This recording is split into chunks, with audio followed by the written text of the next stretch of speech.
So today is World Suicide Prevention Day, and I didn't know at first if I was gonna say international or, but it's world. So it is 9/10/2022 when I'm making this video. I'm not sure when you're watching it, but I wanted to talk a little bit about suicide prevention, and I'll share a little bit about my experience with suicidal behavior and maybe suicide ideation, which, if I'm being specific, I used to cut myself when I was a young girl, and it was just, like I didn't know how to express the pain I felt inside. I didn't know how to express myself. I didn't know how to ask for help. I didn't, there were just a lot of things that I hid about my internal world. And there are so many reasons why people do this and why kids, do the self-harming behavior, self-harming activities. But the bottom line is I didn't have good emotional management tools. And because of that, I took out the anger and sadness that I felt on myself, which is a very maladaptive way to deal with stressors and hard emotions. As I grew up, I pretty much stopped the cutting once I got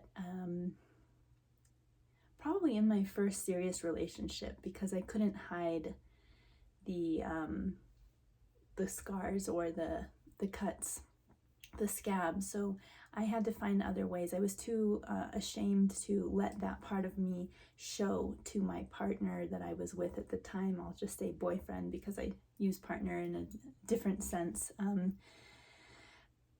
So because this was such a shameful aspect of myself, I had to find different ways to take out my emotions in different negative ways. So the cutting was never a good solution, of course, but I am sharing my story with, what I went through and then how I came to be where I am now with all of those symptoms and behaviors gone. So as I got older, I hid how bad things felt inside in other ways. I got into heavy drinking, experimenting with drugs, and not good drugs, nothing about expanding my mind. Let's just put it that way. Nothing about, like a lot of people use drugs these days and have different arguments for why they're beneficial or not. But the ones I was experimenting with were more in the self-destructive and party scene realm. When I got out of the party scene, I got deeply into CrossFit. So I kind of, in some ways, traded one addiction or one maladaptive coping strategy for another. But there were a lot of really positive things that came from my CrossFit journey, more positive than negative. One of them was being more consistent, learning how to have a schedule, consistent schedule, be a little more practical minded, a little less driven by emotions. And so CrossFit was sort of my introduction into a healthier way of harnessing the anger and sadness that I felt on a regular basis. But over time, a lot of the suicidal feelings and patterns came back, and I don't think they ever went away. They just were sort of harnessed, they were sort of redirected and somewhat kept down. But as I was a coach and managing a gym and had a lot of responsibility with clients and members of this gym that was started out as a CrossFit gym, and then it became more of a functional fitness gym, I felt very ashamed once again to be experiencing suicidal thinking on the inside, but portraying a very strong and courageous leader on the outside. And even as a leader in those days, I still was very upfront with a lot of my emotional struggles, but I didn't let on or share that I would often think about suicide. And the reason why I would think about suicide was because I would often feel overwhelmed by life.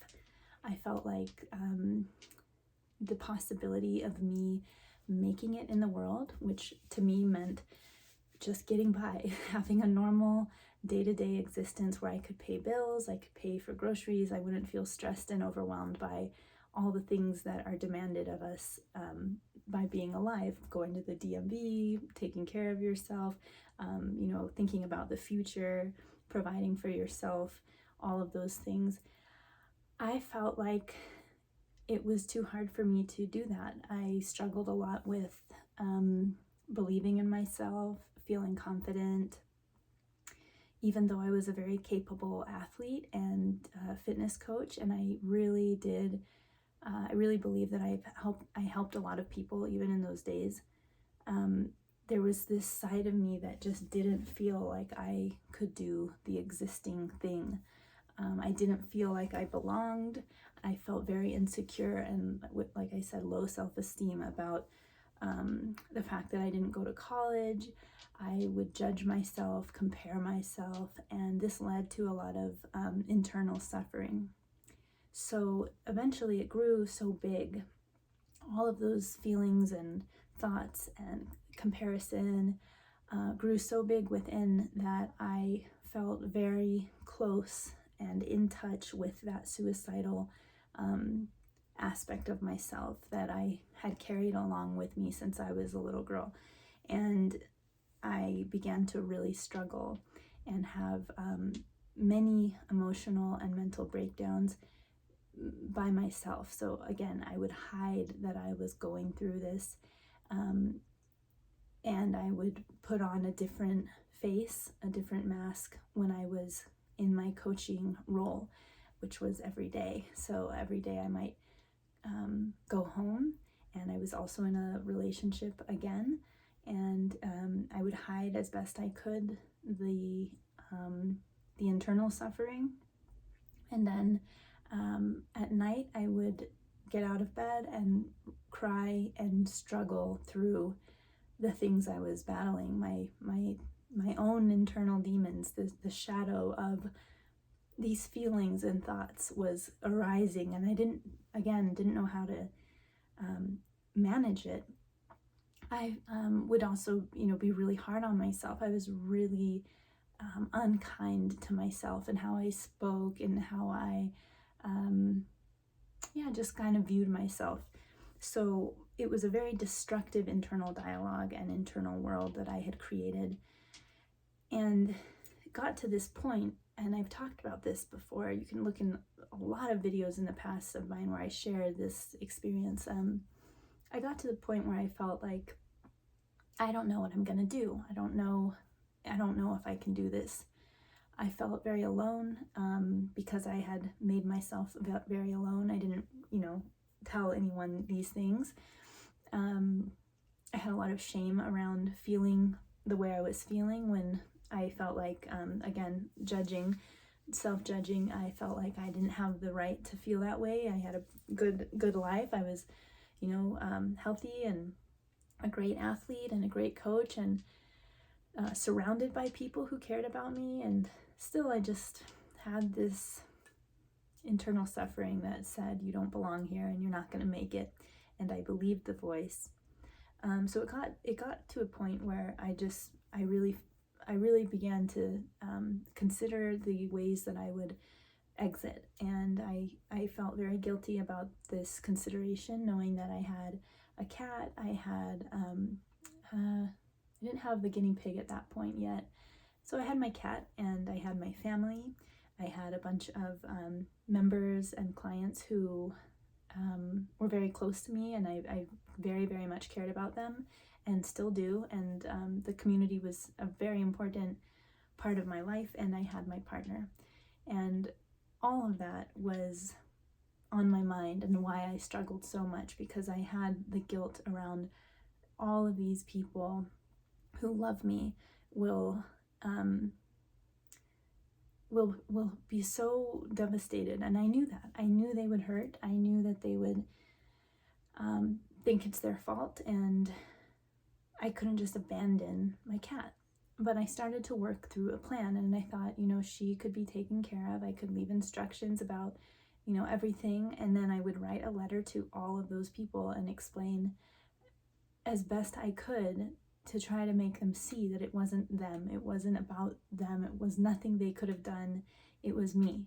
And it was better for me to leave. And I really thought, like, if I explain it sincerely, which was the only way, I could exit with minimal damage. And so that was kind of where I was headed. And the letters hadn't been written. It was just a thought process, a planning process that I was in. But I was still struggling. I would still have battle back and forth. This isn't how you were meant to come into the world, just to make yourself exit in this way. It didn't feel right. It didn't feel like the courageous thing. I also had an aspect of myself that is very much drawn to purpose, higher meaning. I was not spiritual at the time, really, but I had a sense that you are meant for more, and we're all meant for more, and I didn't feel proud about the way that I was choosing, that I was thinking I was choosing to go. So that's where the struggle came in. It was a back and forth. It felt like an internal fight for so long, so many months of daily back and forth throughout the day. Will I not? How can I do it to make it as low an impact as possible on the people around me? I would talk shit on myself for thinking it, for being so selfish, and then the more of the victim mind and dialogue would come up, like, I just can't do it, and I'm not worthy, and like, I don't even matter, and all of this. So it was just exhausting, really, really exhausting to go through it. And so I started, I think, getting really desperate, and just felt like I started giving up. And I just started saying things like, I don't know what's going to happen. I feel like I don't have control anymore, and I need help. So please help. And I would just talk out loud to whoever, whatever was listening. I was always alone, like, not a person was with me, but I felt like I was reaching out to something. And I said, just show me, like, what I'm meant to do. Like, I don't know what to do anymore. And I'm desperate. And I said, please help. Like, that's kind of the message I was sending out. And so what came from that was kind of an understanding that this is what I talk about a lot, and this is where the suicide prevention piece comes in. For me, it was the understanding that I've carried this way of thinking about exiting, about not being able to make it, and always having suicide as an option to exit. I had that thinking in my brain for so long. Since, I can think back to about 12 years old as really like direct thoughts about it, but I think before that was more the sensation, the feeling, the sense, the energy of I don't belong here, or I need to, I'm not fit to make it in this world. Felt different and just whatever. So, but around 12 is when it was like a more of a clear pattern way of thinking. And maybe it could have even been a little older than that, like 13, 14. It was probably a little older than that, to be honest, because I'm thinking at 12, how old are you, like in middle school? Well, yeah, it was probably a little older. I'd say like 13, 14. Anyways, so what the realization was, I was a little over 30. I was like 31, I think. And on my 30th birthday, I remember kind of struggling and having some deep connection with myself and knowing that things needed to change. But at 31, I was really, really, really struggling. And that's, I think, when all of this started to transpire. So when you think about it, like 12 years old to 31, I'm not good at math. I'm not even going to try to do the math. But from 12 to 31, at least, we're talking at least that amount of time is how long I had carried the pattern of suicidal thinking and just having that as an option always running in the back of my head. And so I thought, like, by that time I had known about neuroplasticity, and like that's rewiring your brain, the science of rewiring your brain. Our brains are plastic and we are able to change them and adapt our responses and our thinking patterns because our brains can learn new neural pathways, new ways to think, new ways to see the world. So I started to think about that knowledge that I had, that science-based, proven knowledge that I had, and apply it to this way that I had been operating. And I feel like this is kind of how the answer, the answer to my pleas for help came to me, was just having those two things put together. You've thought this way for X amount of years, and neuroplasticity, that our minds can change. What if we were to apply that to this? So I established a new rule for myself. And the new rule was this: I am not allowed to cause harm to my body anymore. When I'm in these bouts of anger, depression, sadness, I am not allowed to cause harm to my body. Because in those days, I told you, I had stopped cutting, but I had found other ways to cause harm to my body. And I mean, I can tell you, I'm not trying to hide anything. I was going to leave it because I'm like, it doesn't really matter, but I'll tell you. I would scratch my legs with my nails, dig them in and try to open the skin. I would punch my legs or some part of my body, and I would punch the ground with my fists and just want to hurt myself. I would find ways to hurt myself. I would scream, I would grit my teeth, I would do things always in private. And I mean, they were meltdowns. So it was, the spiral would start with that feeling of overwhelm, or I can't do this, or I'm not enough. That's where the messaging began. And it would start with feelings of insecurity, fear, overwhelm, depression, comparison, loneliness, that kind of thing. Then those messages would come, like I can't do it, blah blah blah. I'm not fit for this world. That was a big one that I would say a lot. I'm not fit for this world, and the spiral would begin. And then by the end of the spiral, at the bottom of the spiral, I'm in a full meltdown and doing the behavior, the action of self-harm. So, or screaming or crying and having like the full-on panic attack, all of that. So I want to like pull out for a second and just tell you that what I just shared with you about the way I would feel, the way I would think, and then the action that would come is understood by a system that I learned from Joey Klein's system called the Inner Matrix. One of his coaches was a friend of mine named Joshua Guerrero. I think I said that right.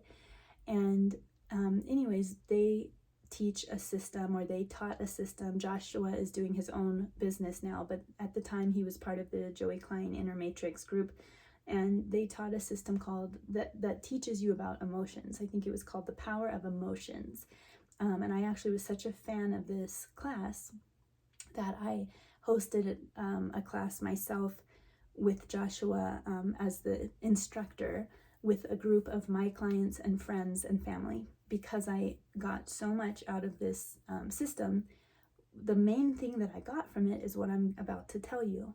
That spiral that I explained was, in my mind, I see it as a spiral.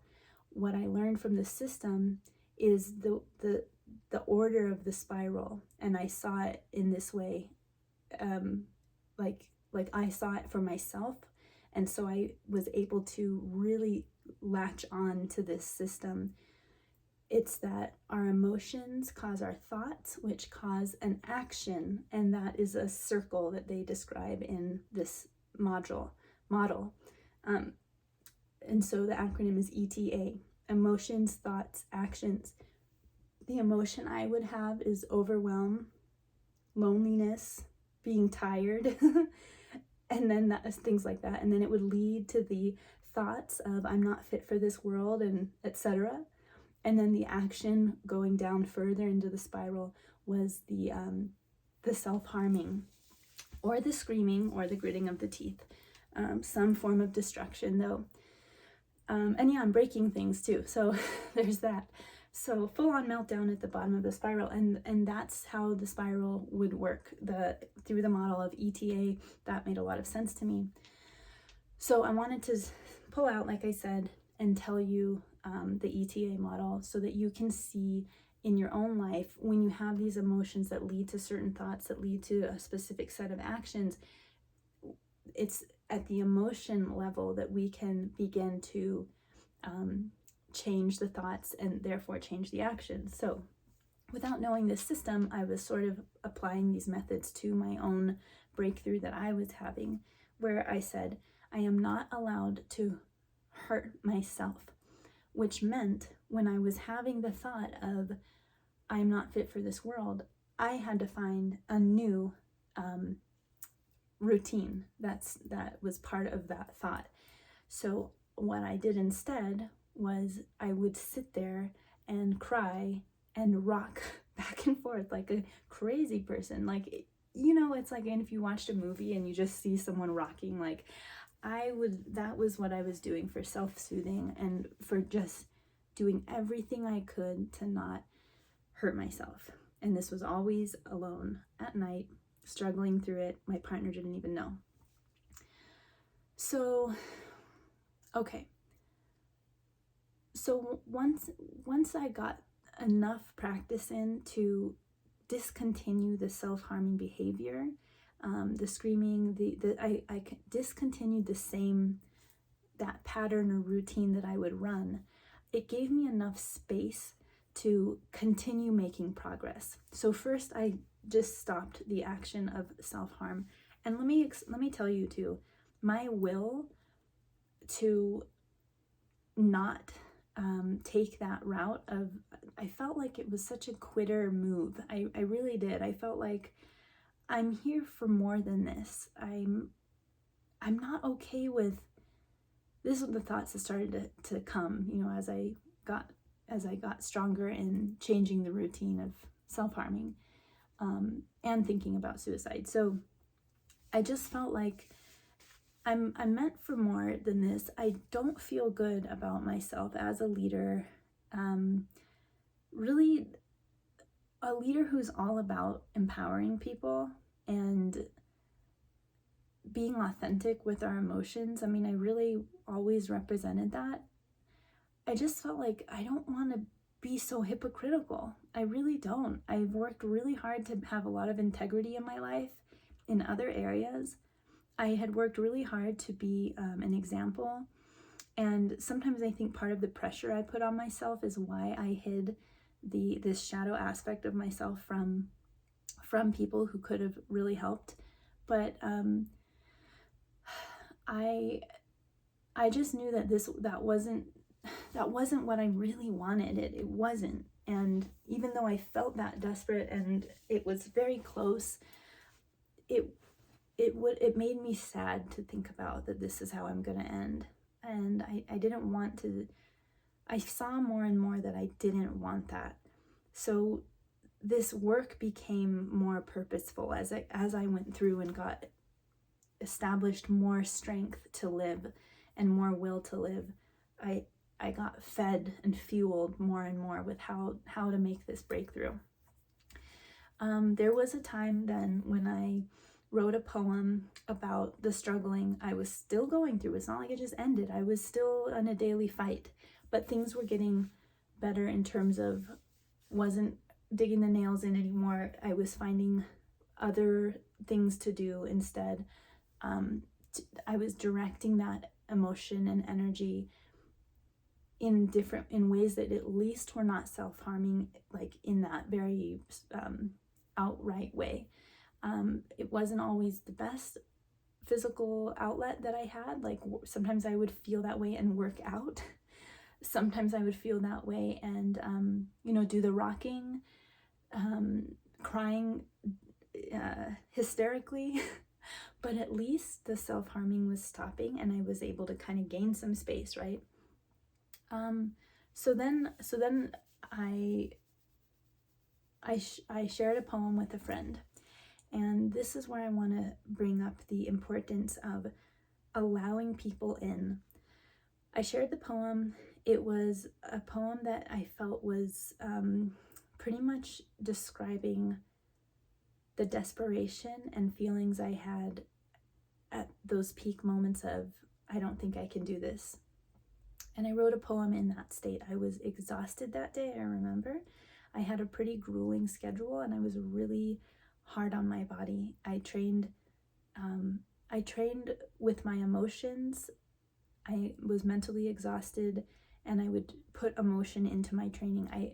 I learned how to be objective later in life when I worked out, so that I wasn't pouring my emotions and my mind, in my mental energy into my workouts.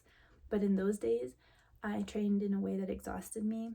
I had a tough schedule where I went to bed sometimes late because I would be coaching evening classes and have a lot of energy afterwards, and it was hard to come down from that energy. I didn't know how to manage my energy. I did not know how to clear my energy. I didn't know at the time that I was a highly sensitive person, or that I absorbed other people's energies. I felt like ecstatic, kind of frazzled energy from coaching all day and interacting all day, and I didn't know how to cleanse that and settle myself down. I did not know how to ground myself in those days. And I would wake up very early to coach morning classes, and because my adrenals were fatigued, I wouldn't even sleep well on the times when I could sleep in more, or even when I had to wake up early the next day, I still wasn't getting good sleep.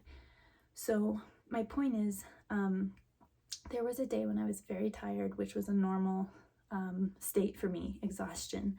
And so I wrote this poem on one of those days, feeling just, I'm, struggling. I don't know how I'm going to do it, if I can do it, if I'm meant to be here. And the complete relief that I was thinking would come from suicide.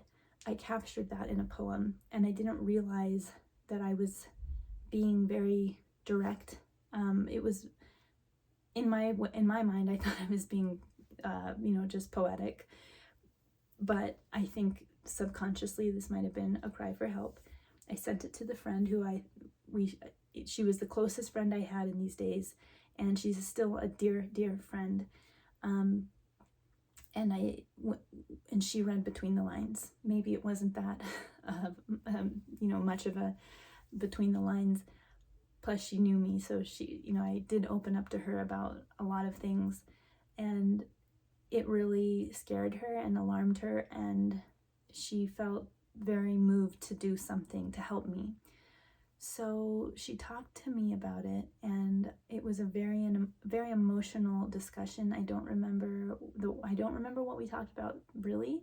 I just remember she asked to talk to me about that poem, and I agreed. We talked. I cried a lot, I think, and she asked permission to tell my partner at the time and talk to him about what she read and what I was feeling.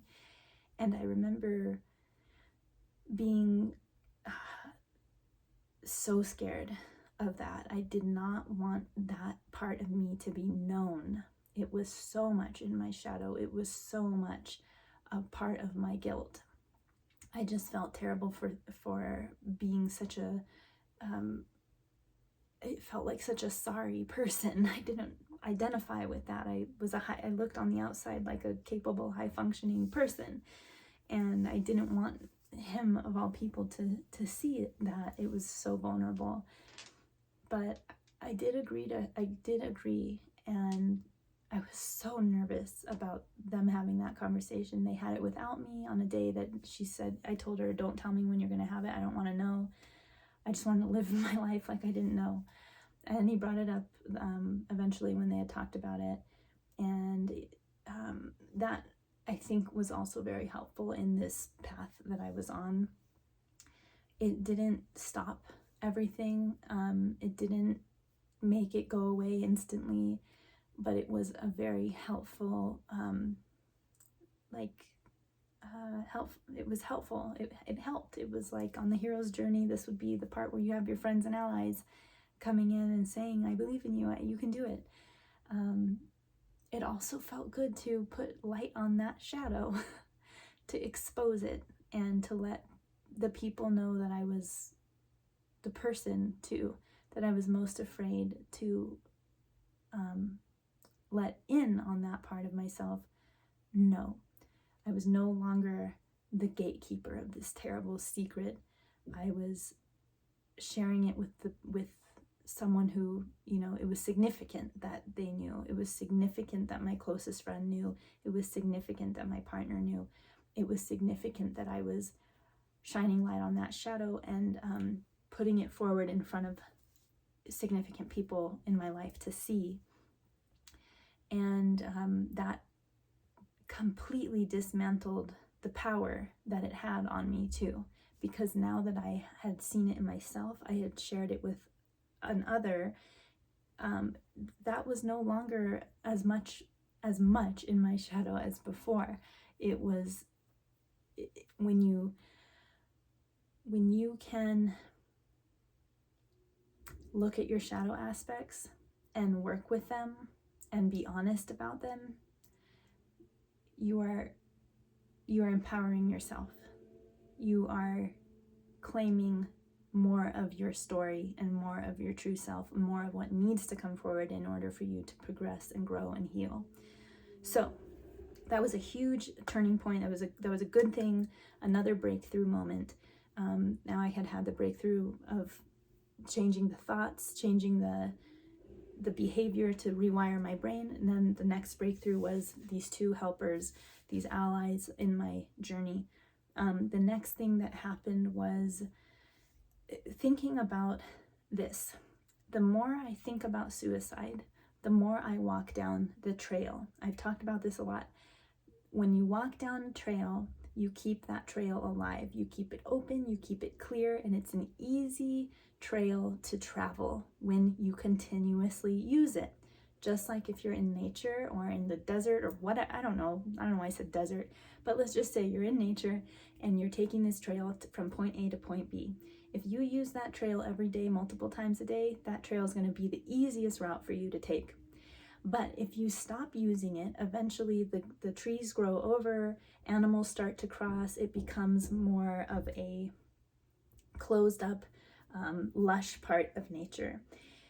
And you can create a new path. So if I discontinue using that trail and start paving this new way from point A to point B, a roundabout way, a different way, whatever way that's not that is how our brains work. That was a huge breakthrough for me. I believe I was getting downloads. I didn't realize at the time, I didn't know about channeling, I didn't know about that stuff, but I had asked for help, and all this stuff started happening, in the following 6 months, to a year, I guess, but I think it was about 6 months. So I also had this new rule: no more self-harm, no more thinking about it. If I felt that my brain was going to suicide, or the idea of I can always leave, or this world is not fit for me, those thoughts were cut off, and I thought about something else. It could be, there's a way out there. I don't know what it is, but I know there's some different way than that option. Could be as simple as, no, you're not going to think about that, and just redirect the thinking to something else. But I began to train that habit and discontinue using that trail, so that eventually it grew over and I had another trail to work with. That is the science of neuroplasticity put into practice. I am so much a believer in how we can use this for our own self-development and changing patterns that are not serving us. So in those days, I began to use a system that I still use and use with my clients called solid self-image. At the time, I didn't call it solid self-image, I called it self-image because I thought I needed to change how I think about myself and life. So I started doing that, and I'm gonna keep it simple because that is a whole other like video. I'll link my solid self-image page below. You would just scroll to the bottom because it doesn't have its own page yet. But I needed to reestablish how I saw myself in the world, and so the system that I used on myself, I recognized how impactful and how much it worked. It saved me. I think that was the final piece that I needed to get myself out of this way of thinking and fearing I would act on the suicidal ideation and suicidal behavior. Yeah, so dang, this has been one of the longer videos. So it's World Suicide Prevention Day. I want to just kind of close that part of what I was talking about and maybe just take a moment and span out a little bit.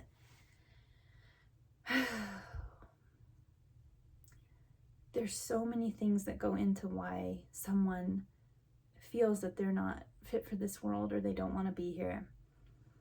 And when I think about the very basics of what it means for a human to thrive and be well, when I think about the very basics, I think about how tired I was. I was truly an exhausted human being. I didn't sleep well. I didn't sleep enough. That was a huge part of why I was not able to feel my best and think clearly. Another huge thing was my shadow had gotten so big. I had hid from myself so many things that deeply needed to be healed. I truly believe on a psycho-spiritual level that that period of time in my life when things got really, really dark, it was my soul really working hard to get my attention. It was that I needed to do the inner work to heal that aspect of myself. Because if I didn't heal within what was within, it would destroy me. It was like holding a monster inside. And this is why I love that quote, why I love dragons so much. I love that quote. The ego is like a dragon with a jewel in its mouth. Tame the dragon and the gift is yours. My ego did not allow me to speak to the people that I needed to speak to. My ego did not allow me to address and see the wounds, the thoughts that were living within me. I had patterns that had just had their way with me for too long, and it was time to change those patterns. But my ego said things about it like, you shouldn't need help. You should be able to get through this yourself. You don't have a right to be depressed. Your life is fine and perfect compared to other people's. That was my ego telling me that, so that I had to continue working with these patterns in secret, keeping them in my shadow, hiding things from myself and the world that needed to come out so that we could work on them. I always describe our patterns that don't fit us like this. You are not your patterns. Your patterns are like running a program on a computer. The program is outdated and it needs an update. Are you going to keep denying that your computer needs an update? Or are you going to look at the old program, see what needs to be updated, and update it? Because that's all that our patterns are. They're just a program we're running. Our patterns are not us. So there should be no shame about how you are suffering and what you're feeling inside. It needs to come out, and you need to take ownership for those patterns. When you take ownership, it means you are accepting that you have the power to change. That's true empowerment. Empowerment is realizing that you are much more than your patterns. You can witness your patterns, you can observe them, and you can take the necessary steps, call upon the necessary people to help you update those programs. And that's just what I did. I went into therapy. After all this happened, I realized, okay, therapy is the next step. For me, it was, and I really agree and believe that we could all use it. We could all use someone else to come in and see those patterns and help us update the program. I went into therapy telling the woman who I would begin working with and who I continue to work with that I need help. I am tired of trying to be my own therapist. And that was the email I sent, and we began working together. My brother died somewhere along this path. It was after I had had the major breakthrough doing the solid self-image protocol with myself. I was 100% in. I said I will continue living. I will not exit by my own actions. I will not commit suicide. I will not do it. That was my decision, my ultimate decision. My brother died only a few months afterwards. And because of all of the empowerment I had felt and taken on by making that choice when he died, it just was more of a catalyst for me to continue being a leader and helping people in their healing journey, because I had realized how important the healing journey was for me. It helped me overcome one of the hardest things in my entire life, which was losing my brother, who I can't, there's no words. But I was so empowered, and I was so focused on living and helping other people in their own healing journey that did not knock me down. It actually inspired me more. My brother dying inspired me even more. So I dedicate everything good like this to that time in my life. When you're this empowered, anything's possible. You can get through anything. Suicide's an old story afterwards. I never think about suicide anymore. Things get just as hard. I still feel overwhelmed. It never crosses my mind. Never. It completely changed the way I think and the way I show up to my daily life. It completely changed what I could handle. I am way more capable now. And what's crazy is the capability and confidence in myself, the deep knowing that everything's going to be okay, only got stronger and stronger and stronger. So if you are someone who resonates with any of this, and if you find yourself in these patterns where you think sometimes you lie to yourself, or someone is lying to you, some inner voice is lying to you saying that you don't belong, I hope this story helps. We all need to be here. We all need to do our best and fulfill the hero's journey. That's truly my belief. I started writing a book about this whole process, and I put it on pause. But my reason for writing the book was I want to help people make the choice to live. I want to help people rise to their calling. I want to help people. That was the reason why I started writing the book. And I'll finish it one day for sure. There's no doubt, but it's not the top of the priority yet. But I think messages like this are always a priority. one day the book will be out there and it'll be just another form of sharing this message. But someone told me once, she asked, why do you want to write the book? And I said, I want to help people choose to live. And I want to help as many people as I can. And she said, what if you only helped one person with the book? Would you still write it?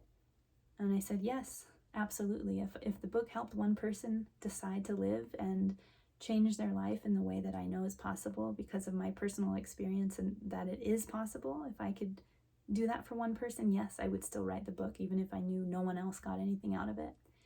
And she said, well, it seems like you've already helped one person. And she was referring to me, of course. And I love that, because if I wasn't here, I wouldn't be able to help the people that I'm helping now. And I wouldn't be able to be an example in the way I'm an example now. And I wouldn't know this greatness. I wouldn't have ever experienced how amazing life became after that. I'm not saying there wasn't hard times, because heck yeah, I still go through dark times. I still do. But they're just not in the same way. I don't think about taking myself out.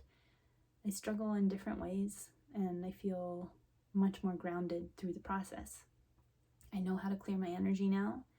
I know that I'm a highly sensitive person, and with that becomes a lot of responsibility. We can't be highly sensitive people and not do the work.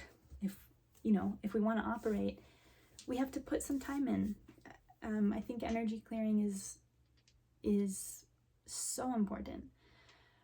That all came next. I mean, that was the next part of this journey, was the ways in which I could clear myself, protect myself, and empower myself further. The ways in which I could connect to higher intelligence, higher power, whatever you want to say. I could connect to the universe, and I could realize this isn't all on me. I learned how to ask for help a lot with people in my lives. I learned how to let people in who I had pushed out, like my partner. I didn't let him see the true me. I learned how to let my true self come through. That all was something that I learned, and I continue to practice today. And if I hadn't gone through all of that, I would not be able to help people with all of that. I can help people with those things that I've described because I've been there. I understand it. I can speak the language. I can feel it. I can tap into my own abilities now, my spiritual abilities, my abilities as a coach, and I truly have confidence in those abilities. I don't feel bad that I didn't go to college. I don't really care. It's, I'm able to help people at the capacity that I want to, that I'm meant to, and I am able to grow because of those experiences. So I hope you understand that your story might involve this dark time, but this dark time is not meant to be forever, and there's things that you can do to help yourself get out. There are people you can reach out to. There's the understanding and knowledge that our brains are plastic. We can change our ways of thinking. It takes work. It's like training a muscle in the gym. It takes consistency. It takes, daily or weekly. It takes constant work. What we do constantly over time yields results. And I'm here because of that whole experience. Sometimes the hero's journey is, it has that pivotal dark point, and maybe this is your pivotal dark point, but we have to have we have to make the choice to live. The will to live has to come in at some point, and I think that can be really scary, because it's like you never really believed that you could do it. So to believe that you can do it is sort of just like taking a step into the dark and almost not truly believing it yet. Like, okay, I'm gonna live here, I'm gonna do it. But having faith in that is scary. It's like you don't know if you really can. You've never experienced it, but you're willing to give it a shot and try something new. That needs to happen. And to me, that is taking self-responsibility and ownership of your life. Because another thing I really believe is we can have all these people on the path who are there for us to help us. We can have therapists, we can have friends, we can have our significant other, we can have our pets, our companion animals, all of this. We can have our family and everyone who's behind you. They're not going to do it for you. No one's going to help you as much as you can help you. And then you have that spiritual connection. We all do. We all come into this life with a spiritual connection. Calling upon that for help and taking the power that you have within is going to supersede all the people around you who are on your team, who are on your side, your friends and allies. If you don't have your own back, and to some degree, some request for your spiritual side to assist you, then I don't know if it will work. It has to come from you stronger than anyone else, is what I'm saying. But you may not feel strong enough. You may not really believe in your capabilities, and that's okay. That's why you have people who can help. That's why we have resources out there where we can look things up. We can reach out to organizations. We can call hotlines. We are meant to use tools. We are not meant to do this alone. But you have to be willing to live. You have to make the choice that I'm going to stay. I'm going to do this thing. No matter how hard it is or what needs to happen, I will do it. And I think that in itself is a heroic act, to have your own back at that level, even when you don't really know how it's going to play out. But it speaks to your soul. That act of bravery will speak to your soul and your cells, and it will help you to carry on this mission. And you'll continue to have support around you, and you can continue to use that support at all phases through this journey and through this, challenge and growth period. But it is a heroic act to choose to stay when all your life it's been hard, when all your life you've doubted if you could do it. You'll have to say, I'm going to do it, and I will do whatever it takes. That's the strength that's within you. You possess that strength. You possess the will to live, because we all are born with the inherent will to live. So it's easier to go with the will to live than it is to go against it. Going against the will to live is incredibly exhausting, draining, and dark. That's why it's so hard to live in that place, because it's so counter to our inherent nature. We are living creatures. We are designed to want to live. When you align to that and you think, okay, I don't know how I'm going to do it, but I will live, just that feels like a relief, because it's in line with your inherent nature. You are designed with the will to live inside of you. Just shifting your language and focus to that is a breakthrough in itself.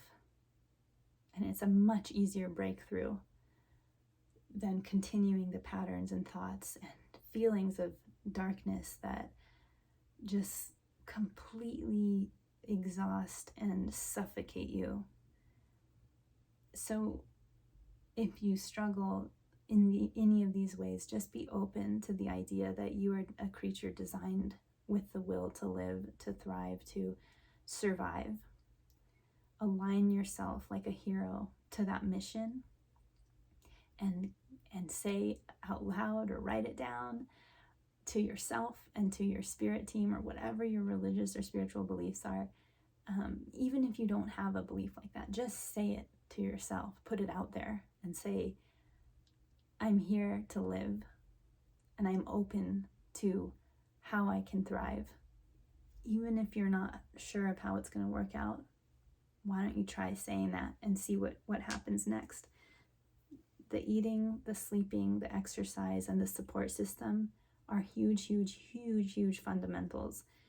We have to be able to sleep and feel like we're getting rest.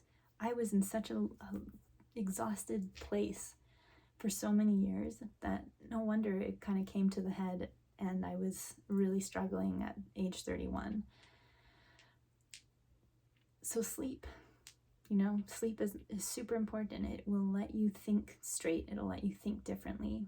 Eating is huge too. And I know that there's, I'm not even going to get into that because it's going to be another video too. But anyways, eat, sleep, have the support system, do the practical supportive routines for yourself as best you can. If nothing else, at least sleep. I think that's really important. Then your appetite might come back. You might have your nervous system settled enough to feel hunger, to make clearer decisions, to think of who can I reach out to help me through this. Your thoughts will be clearer when you're rested. So prioritize that on the practical level. And then everything I said before in this video is as important as sleep and nutrition. So man, I hope that this helps. I hope that you could share this video if you feel that someone in your life could use this message, and it's just a good reminder for all of us. Hopefully it helps you too if you've never experienced the feelings of I don't belong and what that can look like. Hopefully this helps you understand. I didn't, get into, I wanted to share that story so that you understood where I've been and how I worked through it, how I came out of it, and somewhat, where I am now. But the ultimate reason is that shadow aspect. We need to do the work on our shadow. And if you aren't sure what that means, or you want to dive into your shadow and rewire some patterns, that's what my coaching's all about. That's what I do. And I meet people where they are. So whatever that means for the person in front of me on Zoom, I do all my, my work with people over Zoom. But whatever that looks like for you, or for the person I'm meeting with, that's where we begin. I can recommend therapists, but like I said, I meet people where they are, and I do it at the capacity that I have, that I'm able to, and with the tools and gifts that I have to work with the person right there in that moment. I hope you have a great day.